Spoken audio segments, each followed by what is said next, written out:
Let me ask you something. When you think of world-class largemouth bass fishing, what comes to mind? Florida's Kissimmee River. Texas Lake Fork. Maybe even the St. Johns. What if I told you that some of the most thrilling bass battles in the Midwest are happening in lakes you've never heard of, right here in southeastern Wisconsin? I'm talking about places where the water's so clear you can see the bottom, the bass are aggressive enough to strike lures at dawn, and the local anglers know secrets that could make your jaw drop. But here's the kicker, this isn't just about catching fish. It's about understanding why this region is a hidden powerhouse for bass fishing, and what that says about the ecosystems we often overlook. Now, I'll admit, Wisconsin isn't on most people's radar when it comes to bass fishing. But if you've ever fished a lake with crystal clear water and seen a bass slam a topwater lure like it's going out of style, you know how addictive that feeling is. What makes this region so special? Well, let's break it down. These lakes aren't the typical muddy, weed-choked mess you see in other parts of the country. Instead, they're a mix of deep, cold water reservoirs and smaller, shallower lakes that create a perfect habitat for bass to thrive.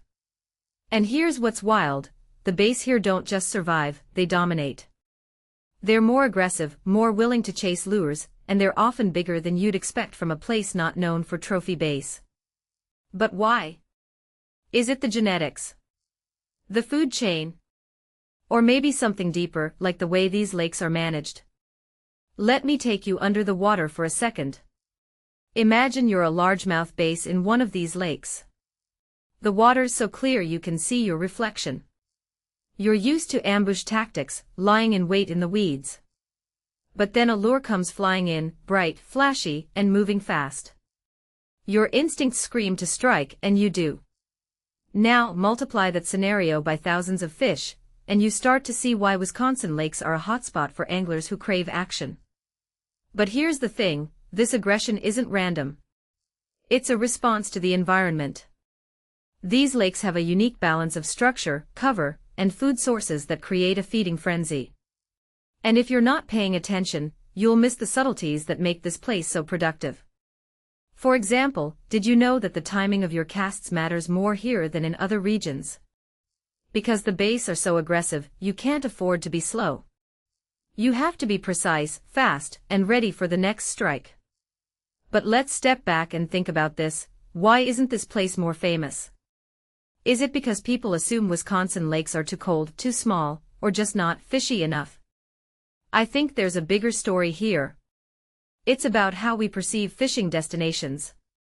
We're conditioned to look for the obvious, Florida, Texas, Georgia, but what if the real gems are the ones that don't fit the mold? This isn't just about bass fishing, it's about challenging assumptions. It's about realizing that the best fishing spots aren't always the ones with the biggest names. They're the ones that require you to dig deeper, ask questions, and maybe even rethink what you think you know about bass behavior. And here's where it gets even more interesting. The local anglers who fish these lakes aren't just experts, they're storytellers.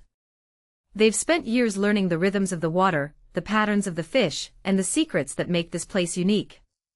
One thing that immediately stands out to me is how they talk about the fish like they're old friends. They know when the bass are going to be active, what lures to use, and even which spots to avoid.